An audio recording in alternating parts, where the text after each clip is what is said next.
Nós de Provocações, 10 anos no ar, idolatrando a dúvida. Provocações. Nós temos aqui hoje uma poeta portuguesa de passagem pelo Brasil para lançar livros e palestrar nas universidades. Nossa provocadora, ela dirige em Lisboa o site Triplo V, que também pode falar Triplovov, diz ela, pondo em contato as artes, as letras, as ciências e o esoterismo. E, ademais, esta mulher escreve para o teatro, para o rádio, para a televisão, além de meter-se vez ou outra no campo das artes plásticas e multimeios. É uma faz-tudo. Vejamos o que esta provocadora tem a nos dizer. Ela é Maria Estela Guedes. Maria Estela Guedes, você em Portugal, você é um nome nacional ou apenas mais um nome? Olha, essa pergunta envolve modéstias e imodéstias, e já que o programa é de provocações, eu vou ser provocadora, dizendo, eu sou internacional. Você falou aí no Triplov, o Triplov pôs-me em contacto com gente de muitas partes do mundo, em especial brasileiros e gente da América do Sul, argentinos, mexicanos, chilenos, etc., além dos europeus, claro, e dos portugueses. Por isso eu acho que não é uma imodéstia assim tão grande dizer que eu sou um pequenino nome que brilha em muitos pontos do globo. Você não é só uma rodinha dentada na engrenagem, você é a engrenagem inteira. Você é membro da Associação Internacional dos Críticos Literários. Como é que é atuar dos dois lados? Ser autora e crítica ao mesmo tempo? Pois nem sempre é fácil, mas eu tenho-me demitido um bocadinho do meu papel de crítica, que acho desagradável, estou cansada, e eu prefiro o outro lado, prefiro o lado da autora e prefiro o lado de patrocinadora. Eu ajudo os autores, publicando-os, muitas vezes eu comento, mas num aspecto de pesquisa. Por exemplo, o nosso poeta mais importante neste momento em Portugal é Herberto Helder. Vai sair dentro de uns 15 dias aqui no Brasil um livro de ensaios meu sobre ele. Não é crítica, até porque eu me estreiei há 30 e tal anos com um livro sobre Herberto Helder. Não, como eu trabalho num centro de pesquisa sobre história das ciências, eu analisei a obra do Herberto Helder de um ponto de vista, por exemplo, da biologia, vendo os híbridos, porque ele faz híbridos com palavras, forma palavras novas com as que já se conhecem. Analisei do ponto de vista da percepção sensorial, como é que nos poemas aparecem expressões ligadas ao olfacto, à visão, e por aí adiante. Portanto, é mais pesquisa, é mais ensaio com pesquisa feita do que propriamente crítica literária. Apaixonante. A crítica tem o aspecto de ter que dizer bem ou mal. Eu já estou farta de dizer mal, não é? A crítica... Por isso agora isso deixou de me interessar. Tá. Digo o que é que o livro é para mim. Isso é lindo, isso é lindo. Me diga uma coisa, quais são as suas influências como poeta? As influências literárias são as portuguesas, essencialmente, desde a origem, ou seja, desde as cantigas de escárnio, maldizer, as cantigas de amigo, ou seja, a nossa poesia trovadoresca, a poesia medieval, que é extremamente simples e delicada. E por aí adiante vem vindo, passa por um homem do simbolismo chamado Camilo Peçanha, que escreve coisas lindíssimas. Passa pelo Herberto Helder, que é um homem misterioso, muito carismático, escreve uma poesia hermética. Chegou a Camões já ainda não? Não, eu já acabei as influências. Mesmo Fernando Pessoa, Guerra Junqueiro? Fernando Pessoa, eu nunca tive relações privadas, porque toda a gente está assaltando o Fernando Pessoa, e eu acho que não vou fazer nada no meio de tanta gente que está a estudar Fernando Pessoa. Você trouxe o livro para mim, do Mário de Sá Carneiro, de presente. Não trouxe, que isso está esgotado, é antigo. Eu não trouxe nada antigo para você. Tá bom, não quero nada. Eu trouxe para você as coisas que estão saindo no momento. Tá bom, Maria Estela, tá bom. Tá? Eu me vingo Mas de, se quer o Mário de Sá de Carneiro, você. eu digo, é um ensaio e depois tem uma coletânea dos poemas dele. Ótimo, os poemas eu tenho todos. Uhum. Como está hoje Mário de Sá Carneiro, na ordem das coisas em Portugal? Ele é um dos poetas de primeiro plano, não é? Juntamente com o Fernando Pessoa. Simplesmente o Fernando Pessoa dominou praticamente todo o panorama, porque é assim uma figura imensa que está a ser estudada em toda a parte do mundo e claro que ele ofusca os outros.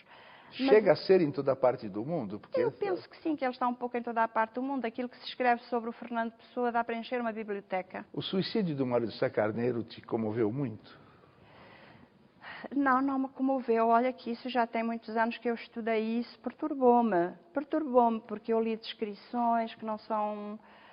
É mais filme de terror, quer dizer, perturbou-me nesse aspecto, porque não é uma coisa simpática. Ele suicidou-se, não é? Ele matou-se, ele tomou estricnina. E as condições em que depois ficou o corpo, ele deve ter ficado muito tempo só e só bastante mais tarde deram com ele. Não é uma coisa que vale a pena contar, não é?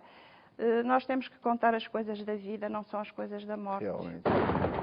Gostava muito de ler livros, assim, romances, entendeu? Os livros mais antigos, assim, hoje, essa escrita moderna, por exemplo, assim, não me atrai muito, assim, entendeu? Eu encorajo as pessoas a lerem mais. Não importa o que, não importa pra quê, mas eu acho que as pessoas têm que ler mais, têm que conhecer mais o que está sendo publicado. E eu me incluo nisso, porque eu acho que eu acabo lendo muito as mesmas coisas, né? Mas eu não tenho jeito nenhum.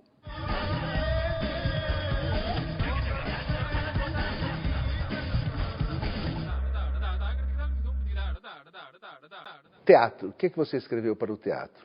Eu já escrevi várias coisas para teatro, mas só duas foram levadas à cena e uma delas até nem tem texto.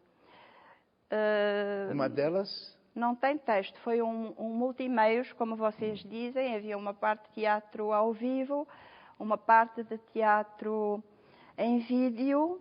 Isso foi levado à cena no ACARTE, na Fundação Carlos de Gulbenkian, portanto, algo integrado nas vanguardas, já há muitos anos. Quem dirigiu? Quem dirigiu foi o Alberto Lopes e o título era O Lagarto do Âmbar. E isso foi inspirado numa novela do mesmo nome, minha, que está publicada assim. Portanto, isso já há alguns anos.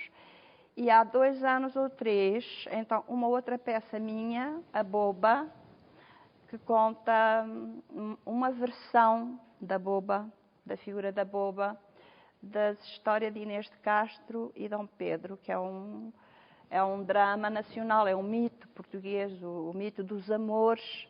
Me fala um pouco sobre o teatro de Portugal. Como é que ele está hoje? Deixa só eu dizer que a Boba foi encenada pelo Carlos Avilés, que é uma figura carismática do teatro português, muito importante, e foi representada pelo Teatro Experimental de Cascais.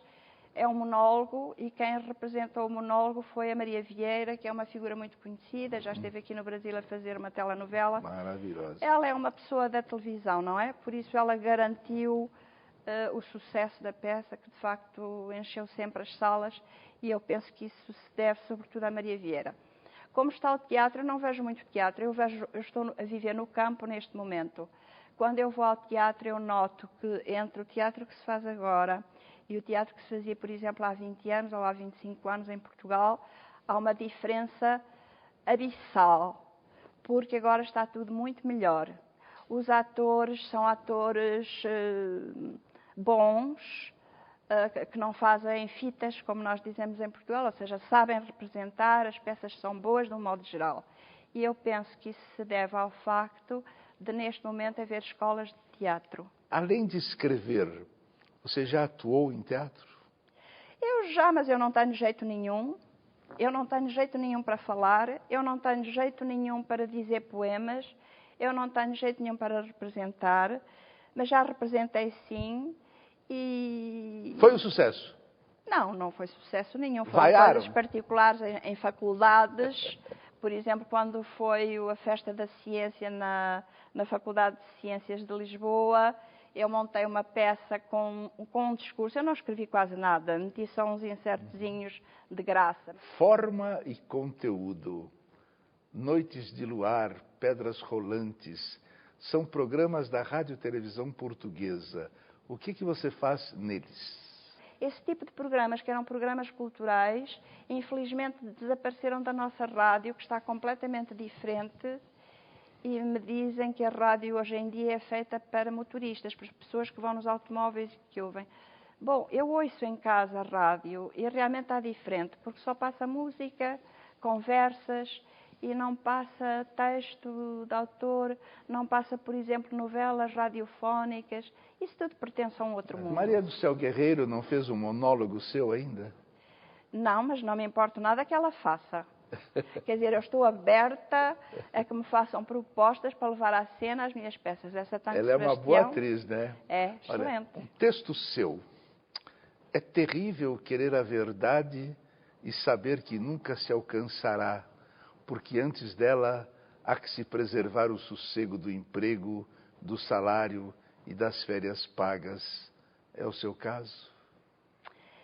Não será muito, porque eu neste momento estou numa fase tão boa da minha vida em que não preciso de me esfalfar com emprego, já estou aposentada. E é ótimo eu receber um salário razoável ao fim do mês sem ter de trabalhar. Então a aposentadoria portuguesa é muito melhor que a brasileira. Não sei como é que é, mas satisfaz-me. Você é uma portuguesa cristã? Olha, e essa é uma pergunta para a qual a resposta é muito problemática. Eu vou à igreja, porque eu tenho necessidade de culto. Sempre você vai?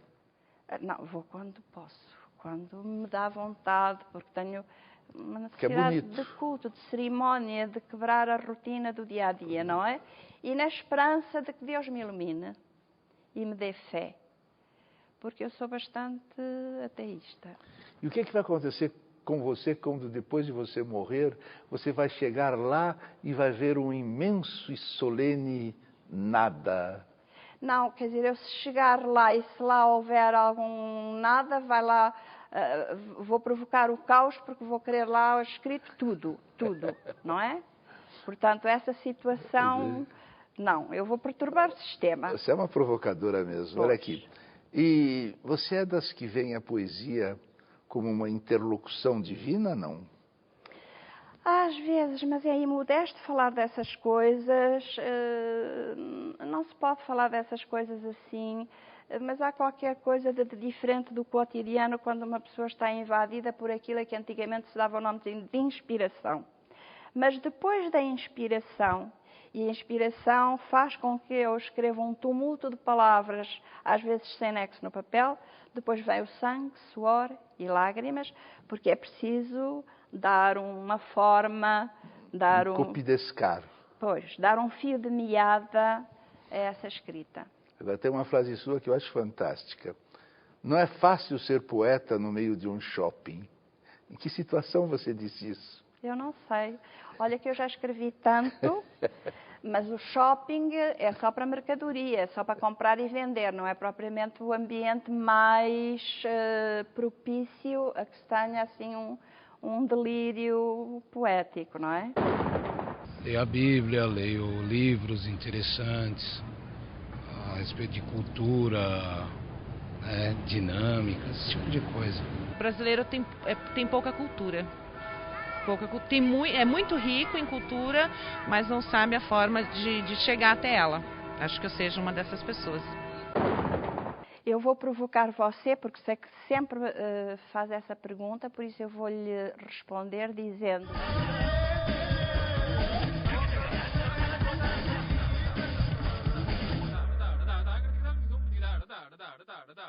Por que você morou na Guiné na adolescência? Eu fui para a Guiné com os meus pais que imigravam. Naquela época, nos 50, os portugueses imigravam para as colónias africanas.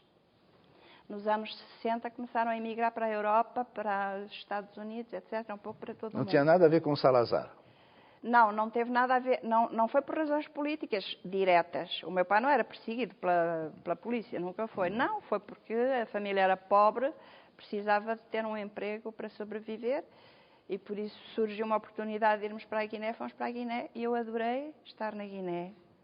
E escrevi um livrinho de memórias sobre a Guiné, que é o Chão de Papel, que por acidente veio parar ao Brasil, uma coisa completamente despretensiosa, e os brasileiros adoraram. E é por isso, porque os jovens... É o mais falado dos teus livros aqui. Porque os jovens brasileiros gostaram muito desse livro, eu estou aqui, vou fazer umas palestras e vou falar da literatura da Guiné-Bissau, sim. Agora, fale sobre o mal do colonizador, sobre a cultura do colonizado.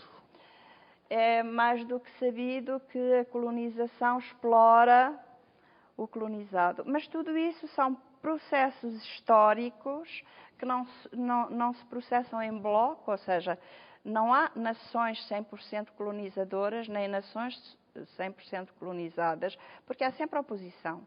Pode haver censura de expressão, mas há liberdade de pensamento.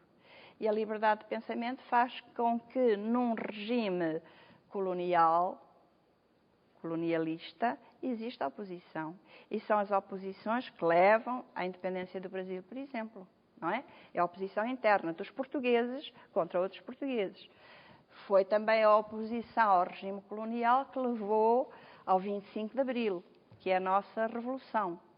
E, em paralelo com isso, levou às independências das colónias africanas. Maria Estela Guedes, você chora?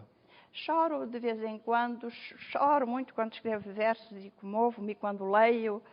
Sim, eu tenho a lágrima fácil. E você chora quando vê alguma beleza? Choro com a beleza, sim, porque a beleza me comove. Sou de lágrima fácil, sim, sou sentimentaloide. Dizem que você é apaixonada pela poesia brasileira de Tomás Antônio Gonzaga. Por quê? Não é apaixonada, mas eu gosto da poesia portuguesa do Tomás Antônio Gonzaga. Vamos discutir e provocar. Não, é que o Tomás Antônio Gonzaga,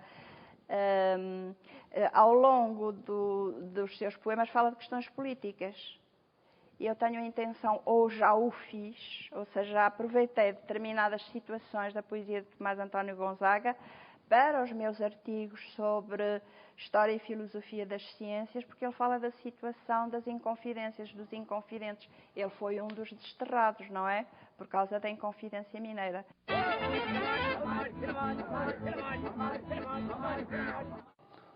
Alexandre Caetano, de São Paulo, quer saber o que pensa da seguinte afirmação de Antônio Cândido: a literatura brasileira é um galho secundário da literatura portuguesa. Não considero nada isso. Considero que os brasileiros têm uma literatura fabulosa, muito boa. O que podem não ter é uma dimensão histórica, como tem a literatura portuguesa, porque Portugal tem 900 ou quase 1000 anos, não é? Quer dizer, tem uma longa história. Por isso, uma literatura com uma dimensão histórica é muito maior. Os brasileiros não têm essa dimensão histórica, mas basta aos brasileiros tomarem a dimensão histórica dos portugueses, como história sua também, para estarem iguais. Porque o que interessa aqui não é a nacionalidade. Acho eu que não é a nacionalidade, é a língua, não é? Portanto, as raízes da literatura brasileira são as mesmas raízes da literatura portuguesa. Uma opinião portuguesa, a sua. Fala sobre a reforma ortográfica. A reforma ortográfica, para mim, não traz nada de novo. Aquilo que eu tenho de passar a escrever diferente é aquilo que os brasileiros fazem. Portanto, eu tenho de passar a escrever determinadas coisas à maneira dos brasileiros. Os brasileiros terão de passar a escrever determinadas estruturas à maneira dos portugueses. Isso não tem nada de mais, é apenas uma questão de equilibrar. Mas com este problema nós estamos a esquecer um mundo infinito de outros países que têm o português como língua oficial e que têm problemas muitíssimo graves, mas eu nem os conheço na totalidade. Gostei muito de você. Eu quero fazer uma pergunta simples para a gente terminar. O que é a vida? Eu vou provocar você, porque sei que sempre faz essa pergunta, por isso eu vou-lhe responder dizendo: a vida é um fogo que arde sem se ver. É ferida que dói e não se sente. É um sentimento sempre descontente. É dor que desatina sem doer. Tá bom, é mais um poema sobre a vida. Agora, digamos, Maria Estela, que você algum dia queria falar alguma coisa e não deixaram. Ou você não conseguiu falar e você sempre quis falar. Este programa é o programa de maior liberdade na televisão brasileira. Aqui nós podemos falar o que quisermos, que não acontece nada por enquanto, mas nós fazemos e aproveitamos, porque toda a televisão toda a televisão pública devia ser aberta como essa, dar liberdade geral, porque só a liberdade vai mostrar às pessoas o que é que deve ser feito com a sua liberdade. Alguns se enforcam na corda da liberdade. Aqui então você pode falar tudo o que quiser. Então eu queria, para terminar, que você olhasse para essa câmara e falasse tudo o que você gostaria de falar para terminar. Olha, eu felizmente apareci como escritora num momento em que em Portugal já existia liberdade de expressão. Portanto, não há nada que eu não possa dizer. Então eu aproveito para fazer um apelo. É que a Guiné-Bissau tem problemas. Está nas mãos dos narcotraficantes sul-americanos. E esses sim têm falta de liberdade de expressão. Por isso, eu gostaria que a comunidade internacional intercedesse. Tá bom, então agora você dá um abraço. Já que você sabia da pergunta, você sabe que a única coisa falsa nesse programa é o abraço.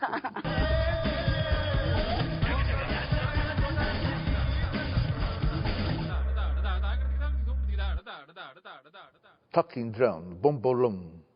Talking drum, bombolom. Talking drum, bombolom. Um tambor conversa com outro tambor, atravessando dezenas de quilômetros de savana. É um tronco de árvore percutido por um homem frenético, incansável, jornalista que manda notícias de uma para outra tabanca. Novas de desastre, novas de casamento, novas de compra de vacas, novas de nascimento e do choro pelo homem de muitas chuvas. Filho da terra que morreu esta tarde, notícias, notícias, notícias, notícias como a do jornal no Pincha. Tam, tam, tam, tam, tam, tam, tam. À noite, como tambor toda a noite percutida incessantemente. E amanhã incessantemente, incessantemente no dia seguinte, suspende a respiração. Ó dia, suspende a respiração.